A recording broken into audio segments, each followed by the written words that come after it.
काफिया दरियावा का दरियावा वहाँ की निवासी और के तरफ से 21 रुपए का पुरस्कार लेके कहना है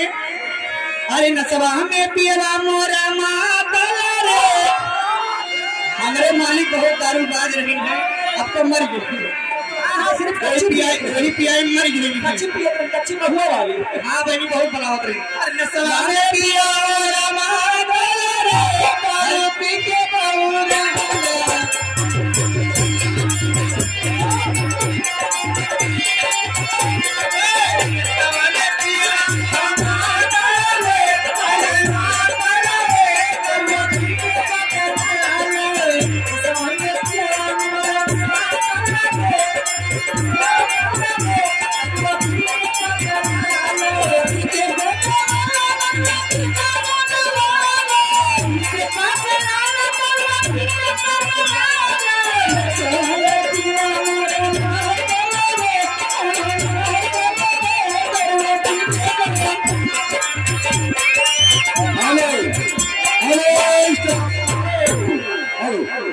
इसी बीच में आगे माननीय राम अनुज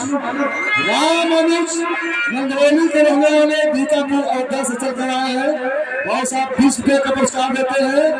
और संगीत पार्टी की तरफ से उन्हें लाख धन्यवाद दिया जाता है। और क्या दे रही है और कहना क्या है मैडम